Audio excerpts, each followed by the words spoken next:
মার্কিন president Donald ট্রাম্পের ঘনিষ্ঠ মিত্র এবং কংগ্রেস উম্যান এলিস স্টেফানিক 2026 সালের নিউ ইয়র্ক গভর্নর নির্বাচনে প্রার্থী হওয়ার ঘোষণা দিয়েছেন। তিনি বর্তমান ডেমোক্র্যাট গভর্নর ক্যাথি হুকুলকে চ্যালেঞ্জ জানাবেন।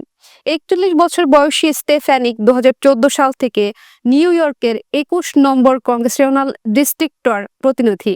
তিনি ট্রাম্পের ঘনিষ্ঠ সমর্থক হিসেবে পরিচিত এবং 2019 সালের প্রথম ইমপিচমেন্টের সময় প্রবলভাবে ট্রাম্পকে সমর্থন করেছিলেন।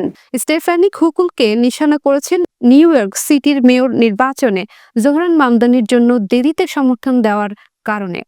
তিনি বলেন, হুকুলের নীতির ফলে নিউ ইয়র্কের পরিবারগুলো বিপর্যয়ের মুখে পড়েছে।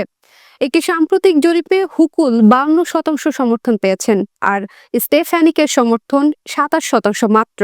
তবে নির্বাচনী অসন্তোষটি বেশি দেখা গেছে, ভোটারদের 51% অন্য কাউকে ভোট দিতে চাইছেন।